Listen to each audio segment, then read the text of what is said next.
A gente já parou para pensar por que as grandes verdades, aquelas mudanças que a gente tanto espera, parecem levar uma eternidade para acontecer? Pois bem, nessa nossa conversa de hoje, a gente vai mergulhar numa visão que o Espiritismo traz sobre o progresso. Uma visão de que ele é uma força, sabe? Gradual, paciente, mas olha, absolutamente imparável, como uma lei da natureza mesmo. E para começar, vamos direto ao ponto com essa afirmação aqui, que é a base de tudo. Conforme o entendimento do Espiritismo, a verdade tem uma força própria. É como se ela fosse inevitável. Podem até tentar adiar, lutar contra, mas derrotá-la para sempre? Impossível. Tá, mas como é que essa força funciona na prática? É aí que a gente entra na primeira parte da nossa jornada. Vamos imaginar a verdade como uma semente. Uma sementinha destinada a brotar, não importa o quão difícil seja o solo. A ideia aqui é que a verdade não é uma coisa que dá para guardar numa caixa, sabe?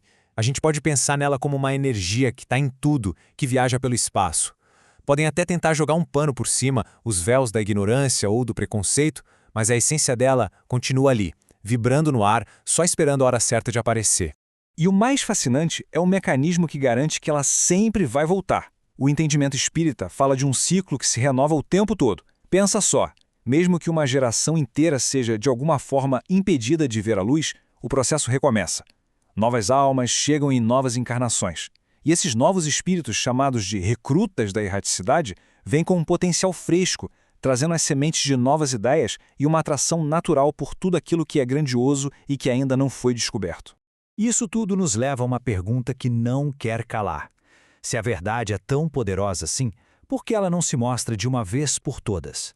É exatamente aqui que a gente começa a falar sobre paciência, um ingrediente fundamental tanto para a natureza quanto para o nosso crescimento. Essa metáfora é a cara dos nossos dias, não é verdade? A gente vive numa cultura da velocidade, querendo tudo para ontem, mas essa nossa pressa toda acaba batendo de frente com o ritmo da natureza, com o ritmo das leis espirituais. A gente quer ir na velocidade do vapor, da eletricidade, mas o universo tem seu próprio tempo de amadurecer as coisas. E para a gente ter uma ideia dessa escala de tempo, é só olhar para o nosso próprio planeta. A Terra não surgiu num piscar de olhos.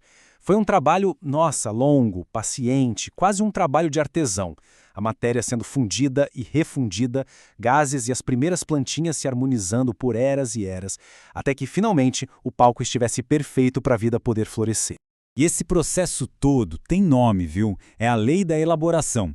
É a lei universal do trabalho paciente, contínuo, que comanda absolutamente tudo, desde a formação de uma pedra até o amadurecimento de um espírito. E o espiritismo, sendo ele mesmo uma verdade, não tem como escapar dessa regra. Ele também precisa de tempo para ser digerido, compreendido e vivido. Então tá, se a verdade é a semente e o tempo é a lei, qual é o nosso grande desafio? É o trabalho, né? O trabalho de cultivar essa semente num terreno que, vamos combinar, muitas vezes é bem hostil, bem ingrato.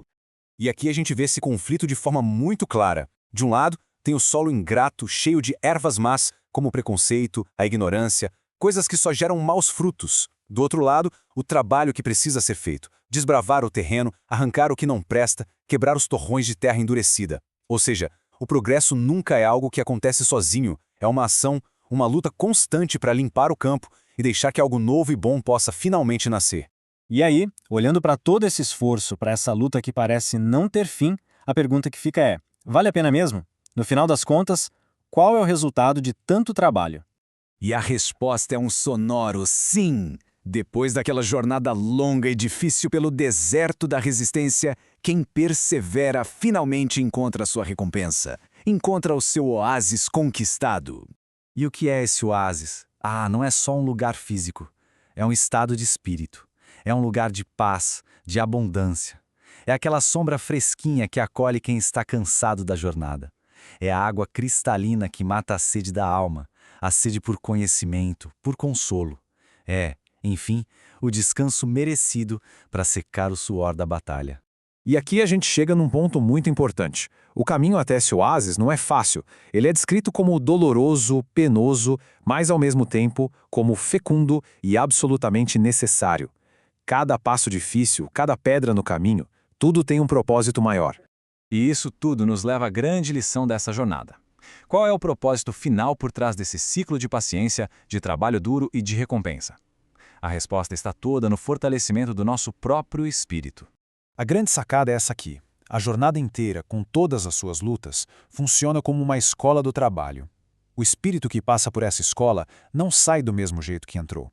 Ele emerge mais forte, mais resiliente e principalmente mais preparado para desafios e conquistas ainda maiores. A dificuldade nesse entendimento não é castigo, é treinamento. E para a gente fechar, fica essa mensagem de pura esperança.